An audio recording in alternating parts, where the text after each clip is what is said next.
iza nas je fabrika Tesla automobila o kojoj se ništa ne zna u Srbiji, a tamo će verovatno dolaziti i srpski litijum.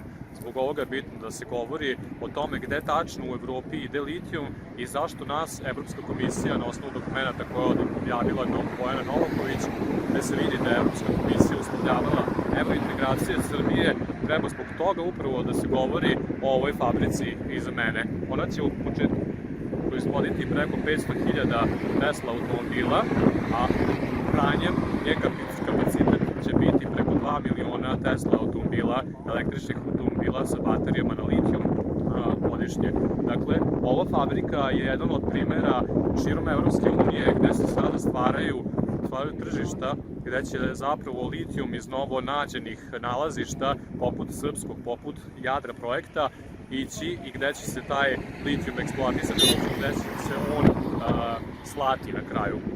Dakle, fabrika je počela već sa radom. 22. marta, na dan zaštite voda, ona je počela sa radom i trenutno zapošljava oko 2000 ljudi.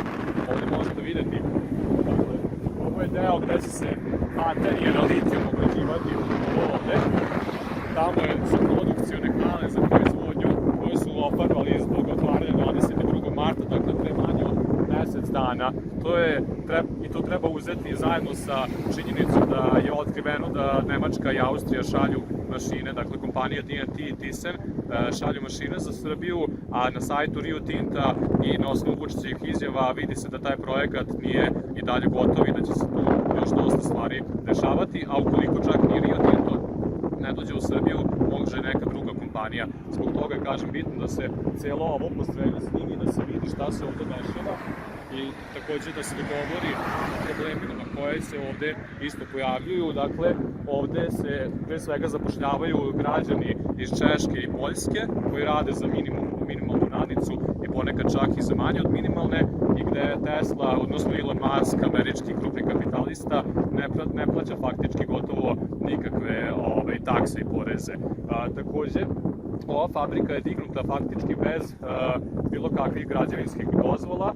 Bilo je jako puno problema sa time, bili su protesti u kojima se ništa ne zna ni u srpskim, ni u bosanskim, ni u uopšte balkanskim medijima i kao što se za naše proteste ne zna ni u nemačkim, ni u drugim medijima. Zbog toga je bitno da se povežu ove dve stvari, jer je ovo jedno od mesta, kažem, gde će verovatno ići srpski litijum. Evropska komisija i Evropska unija generalno imaju ideju da postanu nezavisne i donosile su zakone o proizvodnji baterija jer žele da se zaštite i od Kine i od uvoza litijuma koji se trenutno odvija u slučaju Nemačke iz Čilea i Perua. Dakle, Evropska unija hoće da proizvodi litijum svoj sama i da proizvodi ovakve automobile sama i zbog toga, između ostalog, je ucenila Srbiju sa evrointegracijama. Ovo je jedno od mesta, kažem, gde će upravo ovaj proces se odvijati i ovde smo se okupili nekoliko aktivista, sve vreme nas je pratila policija, pratilo se takođe obezbeđenje Tesla fabrike, imalo je otprilike 5-6 kola koje su išli za nama u svakom trenutku i to je jedan od razloga što se to desilo. Evo, samo da odsjetam koliko je bitno ovo da se čuje i da se probije ta tišina. Pročitali su mailove koje je jedna aktivistkinja poslala drugoj kada je pozvala samo obilazak ove fabrike. Dakle, sama činjenica da ljudi stoje ovde je već bila dovoljna da izazove policijsku radnju i pratnju obezbeđenja Tesla fabrike.